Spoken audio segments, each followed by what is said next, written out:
This is a message to all my supporters of this podcast. I'm introducing a new supporters program. You can contribute a small amount as a one-off payment to show your love for this podcast. Thank you in advance for all your contributions. To make sure millions of people are getting paid on time and in compliance, ADP is staying on top of each new piece of legislation. So when it comes down to it, ADP isn't just a payroll and HR company. We're the company that helps you navigate complexity. Learn more at adp.com.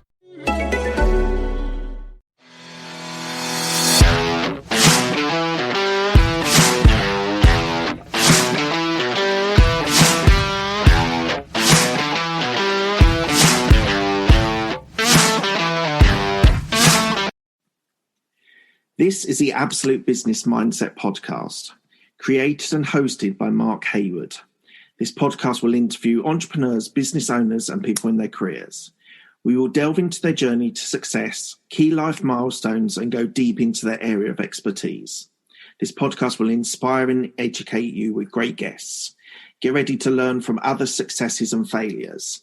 Today we have Ollie Phillips, which is the part 2 of the interview with Ollie.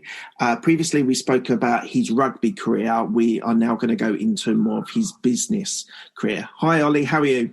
I'm great, thanks mate. Thanks for having me back. Clearly I waffled on so long last time that we had to do it twice. So it was kind of like I do quite a detailed research, and I know last time I think you had a hard close, so we decided to do the second episode. So thank you for joining me. So the first question I wanted to ask you was: so after your rugby career had ended and you were looking for other activities, and you've done a cross section of lots of different things, but I want to start you on your MBA that you did in 2016. So what made you decide that you needed an MBA at that stage? I think basically I just sort of came back into the big bad world, and I was fortunate. I went and sailed around the world and met the senior partner from PwC who gave me said, you need to come work for us. And I turned up with a bag of a load of energy. Oh, the lights in my office have just decided to time out, which is always good, isn't it? Always need the motion sensors just to get them back on. And I just think I'd done whatever it was, 6 months of work within PwC infrastructure, and realised that whilst I was turning up with bags of energy and enthusiasm, I didn't actually know anything about business. I didn't really know. All these conversations and words and phrases and anagrams and whatever else that I was listening to, I was like, I don't know what any of this means. And, I can't, there's faking it until you make it, but I need to put myself into an environment whereby I'm surrounded by people that know what they're talking about. And equally, I can get much more clarity and expedite my learning. And I'd always been I was going to go to Cambridge when I was at Durham University, and I didn't at the end to do a postgrad, and I didn't. I went and played rugby. So there was always this sort of romance and allure of Cambridge, and obviously it's an incredible institution as it is.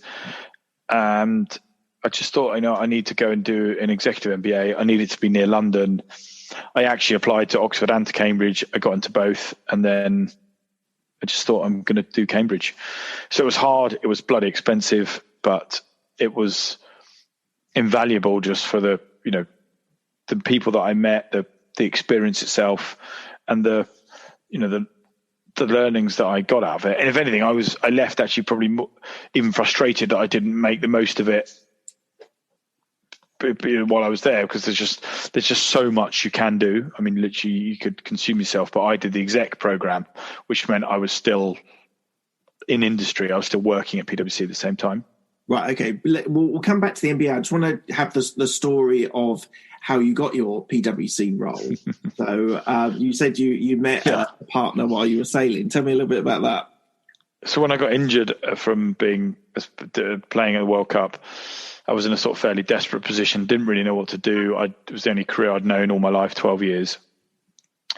And actually a friend of mine, a guy called Sir Robin Knox-Johnson, he's the first person to ever single-handedly sail around the world. He'd had a company for about 14, 15 years called the Clip Around the World Race that allows anyone over the age of 18 to go and sail around the world. You do a bit of training with him and then you can sail around the world. Yeah. And he rang me up just after we'd been humped by New Zealand in the World Cup final, 33-3, but didn't realise that I'd obviously severed the nerve of my calf and said, do you want to go do this sail race?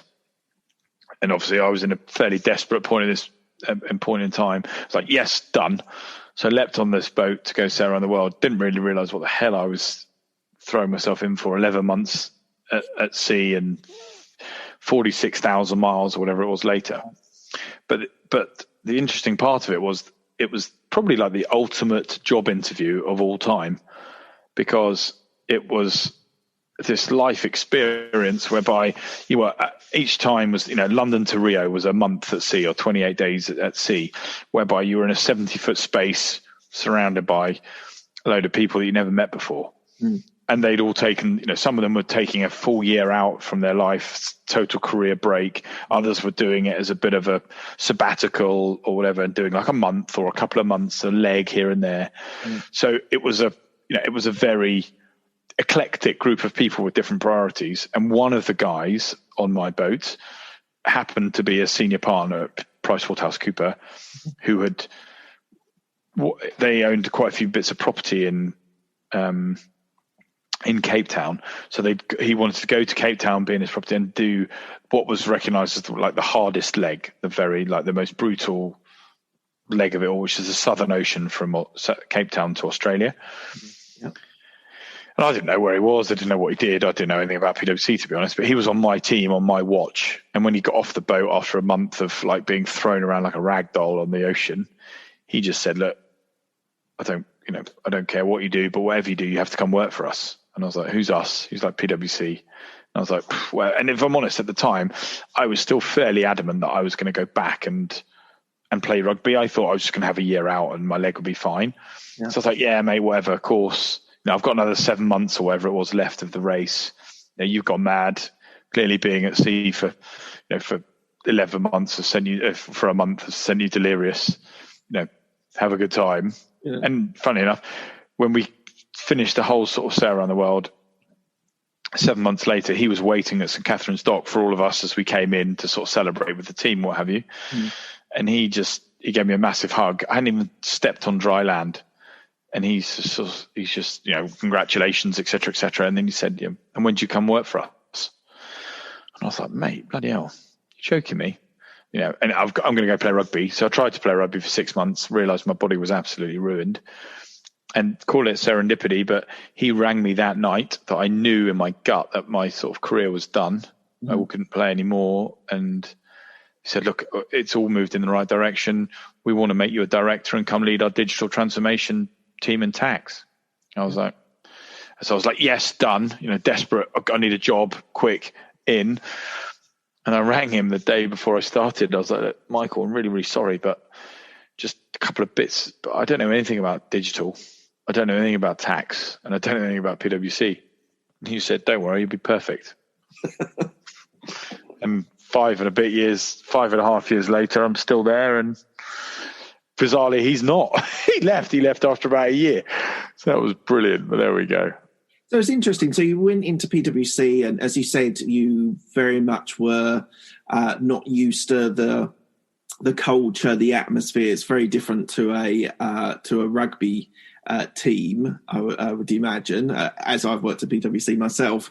So how was it going into this alien environment? And as you say, we'll come back to your MBA in a minute, but just like that first day turning up, is it like the first day at school all over again, where you're being introduced to people and things? How was it for you? Yeah, I mean, so I had it sounds like this weird script, you can write it, but I had agreed with a charity that I do a lot of work with that I would go and lead a load of people, that were supporters of the charity, up on a world record attempt in the North Pole. Okay. So when Michael had offered me this job and said, look, we want you to bring us a director, I was like, look, this is brilliant, but just a small thing, I can't really start until May because I've agreed to go to the North Pole with this expedition. So this was in December. He was like, okay, well, that's not a problem. We can probably make that work. But I'd left for the North Pole not knowing when my start date was, because we were going to be in the pole for like 2 months. And I remember, I'll never forget, I came back on the 5th of May from the North Pole, came into my flat at 5:30, 6 in the evening, load of post, opened all my post, and there was a letter from PwC saying, can't wait to see you for your start date. See you 8 a.m. for your onboarding process, May the 6th. So I was like, oh my God, it's tomorrow. It's tomorrow, I've got to go in.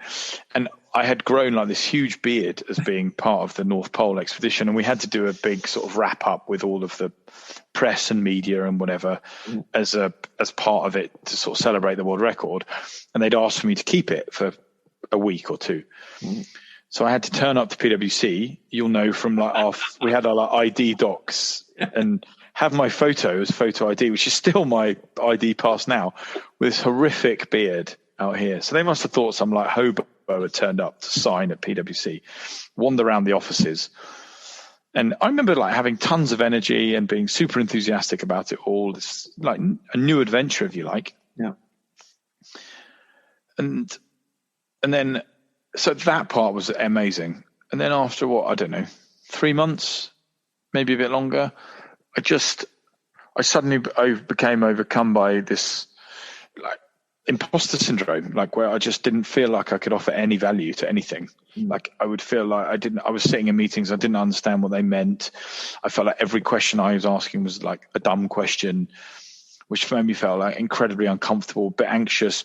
First time ever in my life that I'd been a bit uncertain about my own like self-worth. Like if you put a rugby ball in my hand and said, hit that target over there 20 times, I'd be like, yep, boom, boom. I'd back myself to have a go at it or tactically challenge someone or whatever. But in this environment, I just wasn't comfortable. I just couldn't understand what my value was and all the things that I knew, I just didn't think were of any good. Like I could run up and down the stairs probably faster than anyone in the office, but what difference would that make? Or I could smash a few people at the photocopying machine, but I don't think that they'd be that appreciative of it. So I just was trying to figure out all these transferable skills that people were talking to me about that I've got. They're great, but if I don't actually have any substance underneath it all, I couldn't figure out how I could translate that into value with PwC, particularly in a very, if you like, complex company, but even complex sector, which was tax. Yeah. Tax is very complicated. So I worked in tax for 14, 15 years, 13 years at PwC. And I must admit, the first couple of years, you really struggle with terminology and acronyms, which PwC are renowned for in the industry. Of course. And then on top of that, it's so complicated and it's always ever changing. You've got different jurisdictions. UK tax is different to US tax and German tax, whatever else.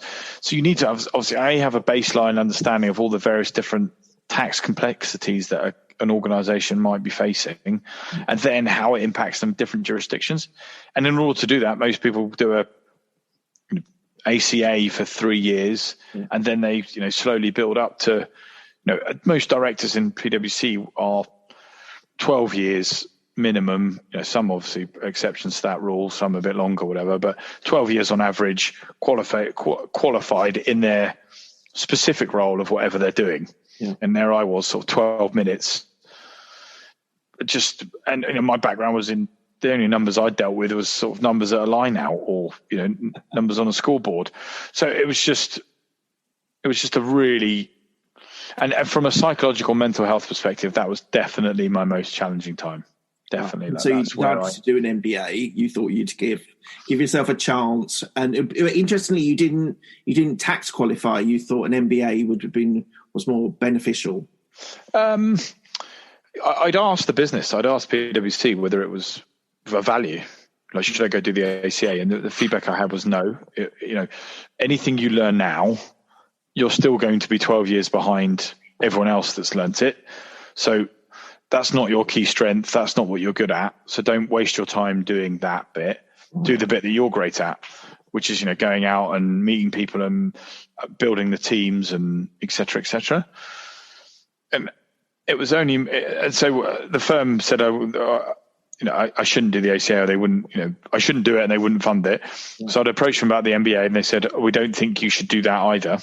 So we won't fund that either. So that's why that was expensive, because I self-funded that for my own sort of development and etc. Which, at Cambridge is definitely not cheap. It's expensive, and with no real understanding or clarity whether I'd get the answers out at the end of it that I wanted. But I felt like it was a good enough qualification that would give me enough exposure to all the bits that I needed, and equally give me the, if you like, the feather in my cap, or a qualification that fitted my level of seniority within the business. Yeah. And has it worked out? Did it do everything that you wanted it to do? 100%. I mean, it was amazing. Don't get me wrong, absolutely brilliant. As I say, the one negative or whatever is myself. It was just hindsight is obviously an amazing thing, but I wish I had fully immersed myself in reading every bit of literature that was given to us and everything else. I think I got sort of education fatigue after about 14 months or 12 months. So I was less diligent on some of the bits and pieces. So after your MBA, you were working at PwC, and you've obviously progressed there. You're still there now. You said 5 years later, but you decided to take on a role as a writer at City AM. So City AM is a business paper in London. So you took on that role mainly as a rugby reporter, I think I saw when you were writing. Yeah. So friends of mine. Actually, a friend of mine is the founder of it, a guy called Lawson Muncaster, and he'd been talking to me for a while, sort of saying that we'd love to get you in and for your sort of personal comment in and around sport, and we think you've got some value to add around rugby. And I'd always been interested in sort of keeping a foothold back in the game, but also just doing a bit of writing. I also thought, with my job in PwC, it was good to have a foothold in the city, and it was a good sort of way of naturally sort of being, if you like, a bit visible and whatever. So, we've done that now. It's been, 3 years, I think, maybe even longer. But I write every Thursday which goes into the paper on the Friday, a review of the up and coming rugby fixtures, which just keeps me still involved in the game. If you like, I can be an armchair critic, etc., and away we go. So much easier talking about rugby than it is playing it. I can tell you that for nothing. So you also did Sky and Eurosport commentary as well. So you were sort of in the sort of media area. Yeah, I mean, it's difficult to believe, isn't it, really? But I've got a face only that your mother can love, or as most of my mates will always tell me, a face made for radio, which is always fun. So City AM was perfect for me, but no, I think I came out of the game with there's always people with better CVs, but a relatively decent CV. I'd played rugby all around the world for England, had captained my country, had been voted at one point as the best player in the world, and equally had been voted as the best overseas player in France. So had sort of gone to a different country, playing in a different league. So that had helped too. So I think the move over to, not the move, but the ask from Sky to do that was brilliant. And again, it kept me involved in the game and playing. There definitely came a point in my decision-making process, if you like, where I was like, do I try and make this a career? Do I try and make being in TV a career, and being a presenter and a sports broadcaster and everything else like that? And I think I just, there was probably twofold. One, I think it had come at a time where I wasn't as positive about my own ability and capabilities as I could have been or should have been during that time of like my retirement and crossing over into PwC. And I also think I just thought there were so many people that are going to be chomping at this arena, to be a broadcaster or a presenter. Yeah. And I'm pale, male and stale.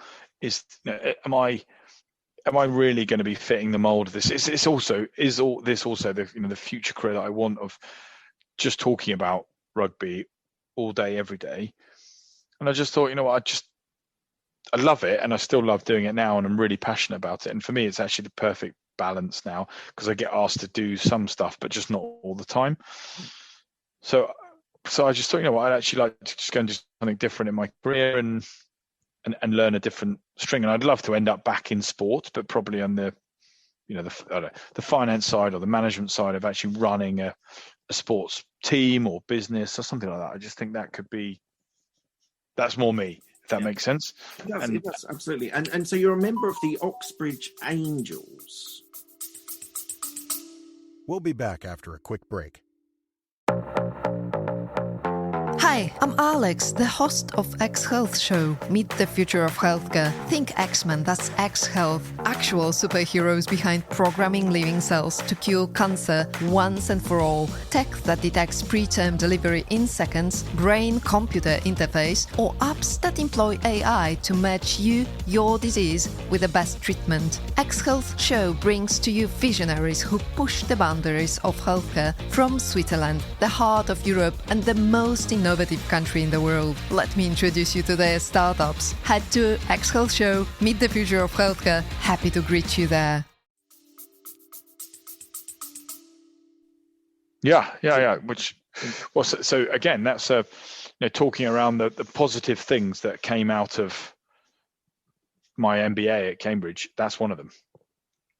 So a group of when we left, everyone's obviously got amazing ideas and they want to go in different directions. And some of the groups said, look, we want to form an angel fund. And then they asked if I would sit on the investment committee of that fund. So they were like, we want to go out and raise initially a small amount of money. So we raised something like $1 million to begin with. And then we would start investing that into interesting startups within the UK. And at the same point, we've now created a VC as well alongside that, which is a bigger fund of sort of 30 million. And that's in, more advanced companies, Series A and whatever else. And again, for me, that whole process of how we do our due diligence and how we go through it all is just a massive learning curve. Again, we're going into that process. I was like, what do I know about this and how can I manage a fund and et cetera, et cetera. And the honest answer is I couldn't do it on my own. I can't. But luckily, there's some amazing people around me who can, and I just pull the right strings and orchestrate in the right way and ask the right questions. So for that, so some of the companies, is there any other companies that I might know of that you've invested in? No, we've done. Or is it seed funding, and then you've also got another branch which is more sort of venture capital? Yeah, so the VC one is newly established. It hasn't made an investment yet, so that one wouldn't. Yeah, we're looking at a couple, but no, nothing so far. The one company that we've invested in is called Charco Neurotech, which you wouldn't have heard of, but it's actually a potential solution to Parkinson's. Not in terms of preventing people from getting Parkinson's, but actually helping them manage when they do have it. So it's a magnet that people wear that don't ask me the science and the ins and outs of it, because I'm not the brains behind it all, but they wear it and it stops the tremors that people get with Parkinson's. So we saw that there's quite a few medics that were on our course, and they believed it was a cracking product and good business. Healthcare is a really good place for investment to be at the moment. Yeah, of course. Exactly. A couple of friends who have investment companies, and they're literally saying, we're telling all our clients just to sit tight until this pandemic thing moves over. But actually, I know it's Parkinson's, not to do with the pandemic, but actually healthcare is an area which a lot of money, a lot of interest is being plugged into at the moment. Yeah, 100% agreed. And COVID's only seek to propel that, but I think there was a natural movement towards that anyway, just because people are living longer, our demographics are getting older, people are becoming, I guess, more susceptible to different things. And also I think COVID's woken people up to, we actually need to put in a bit of safeguarding here around future proofing and actually doing some research into safeguarding against, whether it be pandemics, big global diseases, viruses, whatever it might be. Yeah. So there is a natural movement at the moment, which is great, and we're riding on that wave. Yeah, that's great.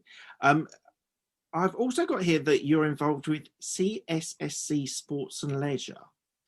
Yeah. Tell me Bizarrely. a little bit about that. So the CSSC stands for the Civil Servants Sports Council. Oh, okay. I didn't know. Right, great. Yeah. So I'm not a civil servant in any shape or form. Right.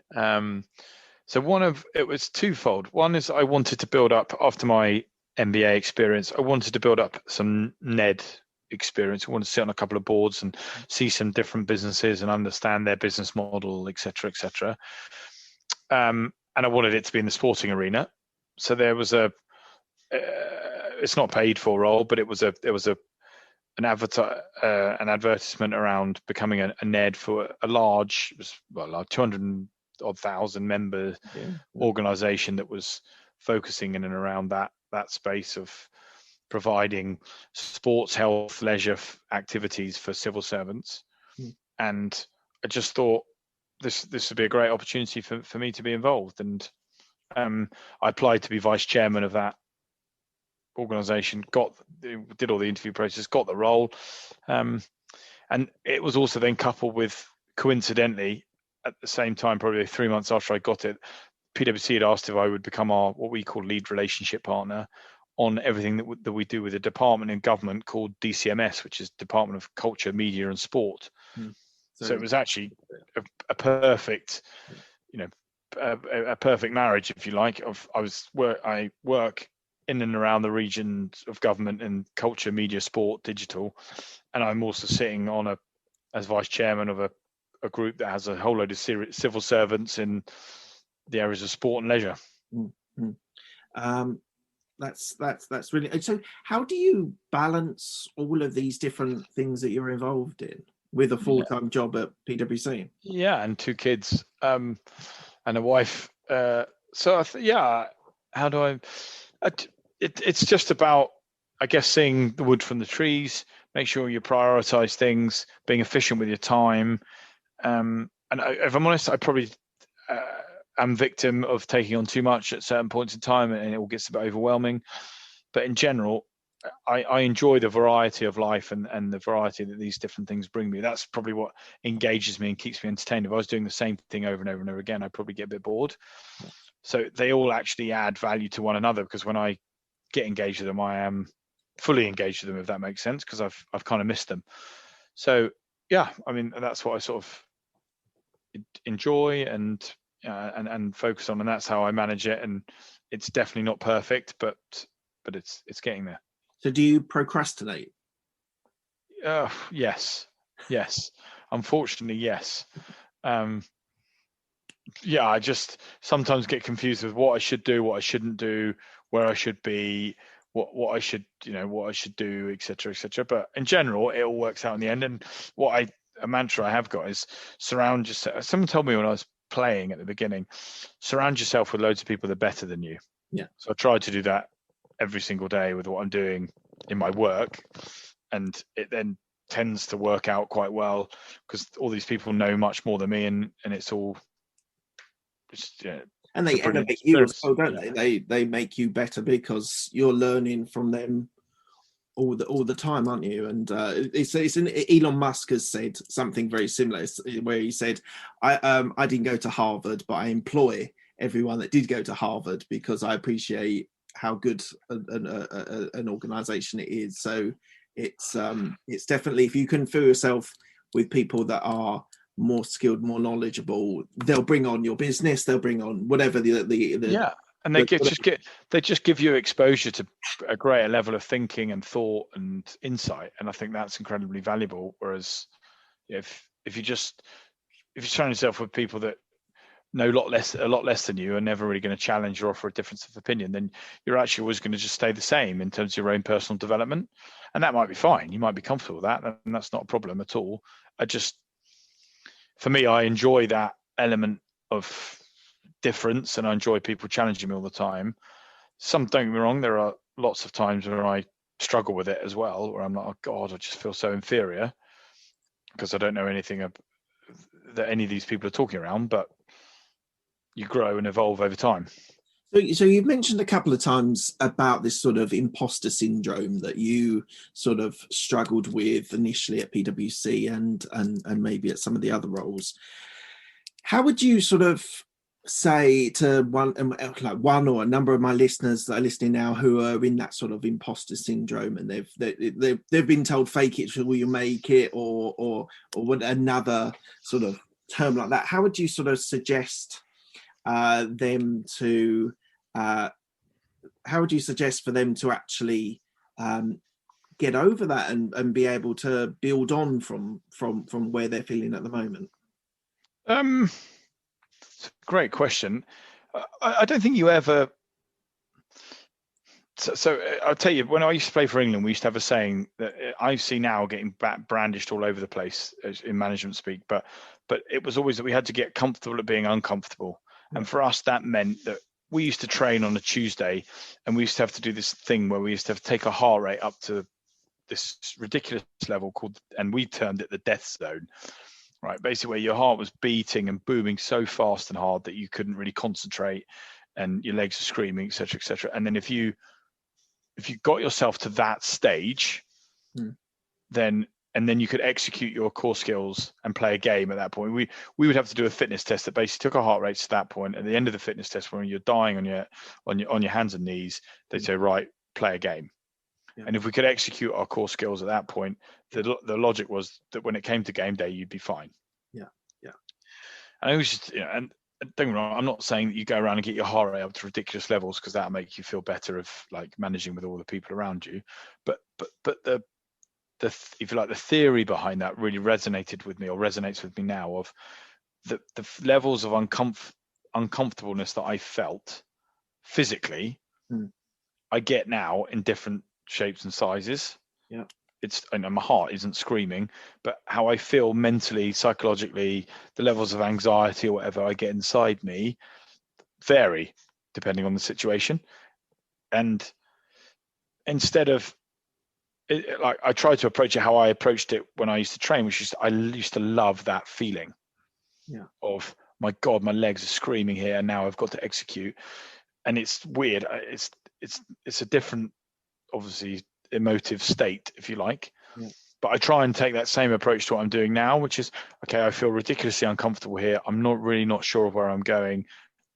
There's a little bit of me that would just like to go back into my comfort zone. But actually, I'll just relish this opportunity. And if I can execute at this level, and I can get some sensible questions and whatever else, it's only going to stand me in good stead for when it comes to game day. Yeah. There's a couple of things that are going through my mind. There's a guy, and the name of the guy is eluding me at the moment, but he does things with breathing, and he makes you breathe fast for 20 or 30 times, and then you hold your breath. And the theory behind it is exactly the same. You've pushed all of the air out of your lungs, and therefore you're then responding on a more sort of natural level, and therefore it's when you're in difficult situations, your breathing will be regulated a lot easier because you've pushed your lungs to the extreme. So there's this guy, I can't remember his name off the top of my head. I'll have to look him up for you. And the other thing that I was thinking, I remember watching there's a guy called Wim Hof. I don't know if you know him. Wim Hof. That's the guy. So he's the guy that broke the world record for the swimming under the ice. Yes. And he just he controls his breathing. In the frozen conditions. Exactly. Yeah. So we were saying, Mark, we're going to see you wandering around your underpants in freezing conditions. Is that what's happening? Well, it is good. No, you're not. The other thing that I was going to say, more rugby related, was I remember watching this sevens competition, and they were talking about the English team at the time, and I think it was a little bit after that you were involved, and they were saying that they often, at the end of training session, they would play when after 7 minutes you're on your last play, and they practiced having no time for anything, for any more play. So that last 30 seconds, or when it's gone through the red zone, do it all the time. All the time. And I thought that was really like a really clever way of actually trying to emphasize and sort of promote feeling under that pressure and still being able to execute your plans and things. Yeah, I mean, the difference with sport, it's easier, if you like it, a little bit easier than business, because it's time sensitive, it's finite. A half is 7 minutes. There's a like specific scoreline that's very clear for you. If you're leading or if you're losing, it's very obvious. We're 5 points ahead, we're 5 points behind, and there are clear parameters as to what scoring does for you. Like, you score a try, you get 5 points. The lines are a lot more vague and blurred within business, and the timelines are not definitive and are more drawn out. Yeah. But if you like, the premise is still the same. Like, at your time of, if you can practice at executing under extreme pressure in if you like, in the dire seconds of a game, and you can execute and you can deliver, then, and if you can replicate that in your training and that you do every single day, when it comes to that moment in the game where the World Cup hinges on you scoring 3 points in the final 30 seconds or in extra time, whatever else, it's going to feel normal to you. Whereas people get overawed and anxious and overexcited, and therefore make bad decisions. I have this thing that I practice now, which is, feelings drive our emotions, and then our emotions drive our behaviors, and our behaviors drive our decision making. Yeah. So if you can create scenarios in which you are varying how you feel and what your emotive state is, and then you learn how to manage that and build behaviors that then still result in effective, solid decision making at the end of it, you put yourself in a great position. If you don't practice it at all, and then suddenly the proverbial hits the fan, like Brexit or COVID or a World Cup final where you need to win it in the last 30 seconds, your emotions are going to take over you. You're not going to be able to control that scenario of how you feel, and then ultimately your behavior, your decision making and your behaviors will become erratic. It's quite inconsistent, and you're making mistakes. It's quite stoic in the way that you sort of approach sort of keeping calm under pressure, and sort of, in a way, not controlling the emotions. Sometimes the Stoics are sort of deemed as not having emotions, but I think they feel all the way from ancient time. I think that the point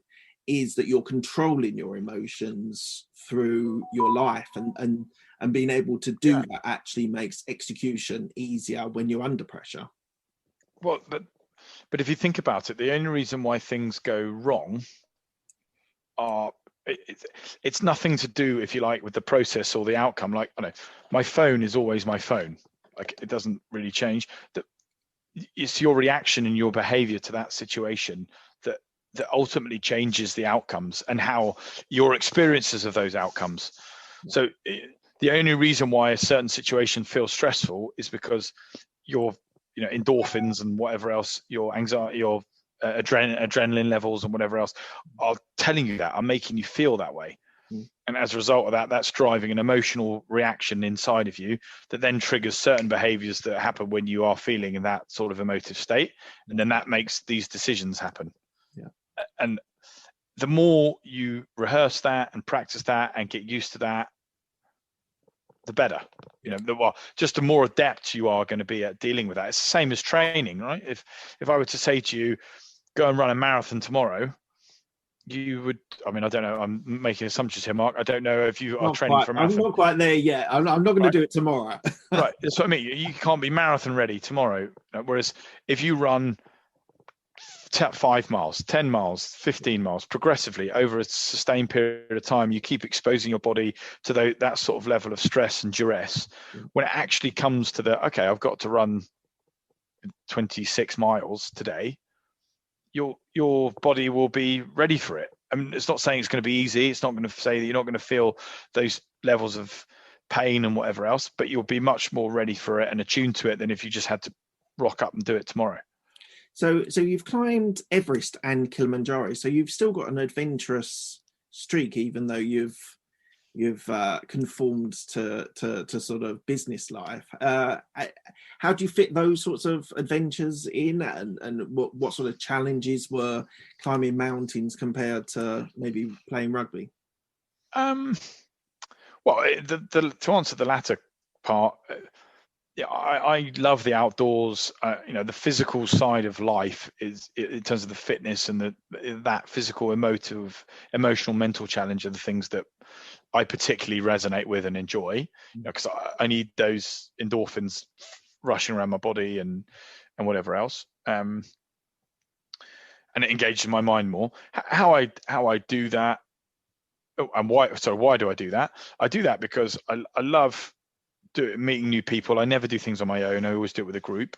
And I've also got a bit of a philanthropic side to myself. So everything I always do, I try and do for charity. So, across all these different adventures that we've mentioned, or you've mentioned so far, I've raised circa 2.7 million across 3 different charities. So that was the sort of rationale and reason behind that. And that's why I keep doing it as well. And then how do I do it? Don't get me wrong, it's challenging, and particularly with 2 young kids and a job and my wife and everything else, of course, it becomes harder than if I was basically unemployed and single. But I enjoy all those bits of my life. Like, I want my life. I love my kids. I love my wife. I want those people in my life. It makes the whole thing a much more enriching experience.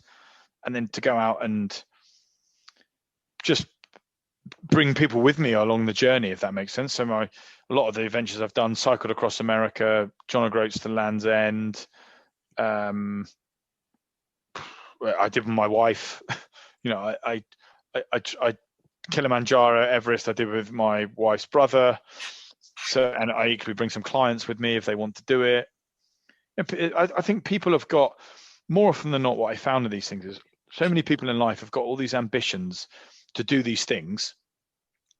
The only reason why they don't do them is because they actually convince themselves that they can't do them. Everybody's day is identical. Everybody has 24 hours in their day. What they choose to do with it is entirely their own prerogative and how they prioritize with it. And those people that talk themselves out of, I could never do it, I'm not fit enough, I can't make enough time, I wouldn't be able to get away from work. You've already lost. You've already preventing yourself from doing it until you actually ask the question of, like, well, I want to do this. Can I try and do this? Can I try and do that? And more often than not, it doesn't always work, but people will support you and understand it because they want to come on the adventure with you, and they even admire that you're trying to do something different. And that's why I think lots of people fail in their ambitions. It's no other reason than just themselves. There's a Henry Ford quote which says something like, I'm going to bastardize the quote again, but he says something like, if you believe you can't, then you won't. And I think in situations, it's people's negativity or people's limiting beliefs that stop them from doing these sorts of challenges. And that normally is a result of how they feel, right? It's the anxiety of stepping out, that getting comfortable, being uncomfortable, stepping out of that comfort zone and saying, you know what, I am going to go and climb Kilimanjaro. And there's been, or do whatever it is. And there's this huge, I don't want to call it like negativity or anxiety or worry around not doing it. We have a success culture in general, right, across the globe, where you have to win at all costs. I'm not saying that that's for everyone. I'm stereotyping and generalizing, right? But there's a general consensus that you have to be winning, and it's all about the competition, whatever else at that. And it's not about that. It isn't. And I've only found that out bizarrely. I mean, you're talking to someone that loves the art of competition, but it's not about that. The greatest, the beauty of all this sort of stuff is not the outcomes. Like my Guinness World Records, they're amazing, but how often do I look at them? What do they mean? Absolutely bugger all. The beauty of it is the actual just getting there and doing it, just having a go, doing the journey and doing it with a load of great people. And that's what's amazing about the whole thing. And that's why I loved it. So we're going to go full circle to rugby again. So you've taken on a role as Women's Wales Sevens coach. I have If there wasn't enough on your plate with writing, with your business, your angel investment, all these things, you've now gone full circle and taken on a sevens role as well. Yeah, I have. And are you enjoying it? I've just got to give my fob to someone. 1 second, I'm with you. Hold on. Son.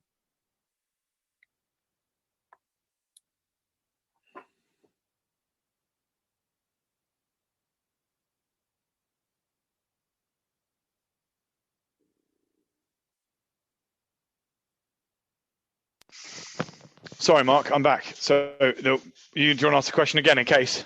Yeah. So you've come full circle. We've talked about your rugby career and we've talked about business extensively today. So you've now gone full circle and you've taken on a head coach of the Wales women's sevens team. So how did that come about and are you enjoying it? It came about through a friend of mine, a guy called Ryan Jones, who I used to play against. And he sort of said, look, I need somebody to come in that I trust and knows the game inside and out to help evolve and grow our women's program within Wales and grow some of the sort of best female talent that exists in the country. And he had his faith and confidence in me to do that. Again, when he asked me, I was like, oh my God, what do I know about this? I was hugely excited, but I was also like, oh my God, I haven't coached in forever. And how am I going to make this happen? And if I'm honest, when I first joined, I was more motivated and interested in the sort of strategic side of like, how do we grow the game? Right. But when I actually got my hands dirty and started actually coaching and being on the training paddock, and I love that more. I realized it's the human side of life that I love. Now, the numbers are obviously important, massively important, and I am interested in it, but I just love the human side of it, of like nurturing, growing talent and sharing in that journey and that experience with them is the fun part. And that's why the Wales thing has been incredible. COVID has not been that incredible for it, but there we go. So just wrapping up, I think one of the things that I've sort of taken from speaking to you now for a couple of hours is what you've just said, is the human side of this, whether you're talking about your camaraderie with your rugby players and friends, whether it's joining PwC with little knowledge, but to all your credit, you did an MBA, and all the other things that you've been involved in with these challenges and things.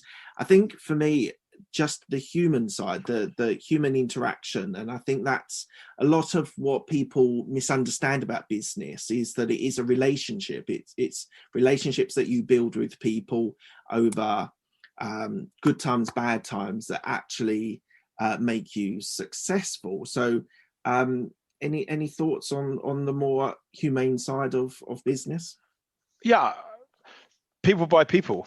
Right, at the end of the day, this is, we are not transacting with robots or whatever in terms of the end product. Like the end currency is, does it make my life more enriched and better? Yeah. Whatever that is, whether it's a process or a product or whatever, right?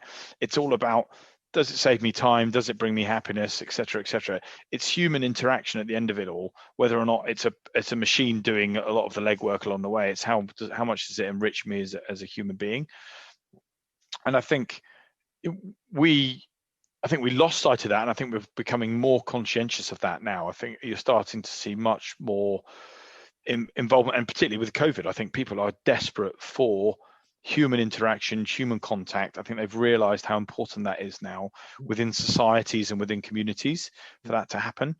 And it's something that I love and take a lot of pleasure in, which is why I feel very fortunate to have had the experience that I've had and currently do the jobs that I do. Wonderful. Thank you, Ollie. Thank you so much for your time. It's been absolutely fascinating speaking to you. Thank you very much. Cheers, Mark. Cheers.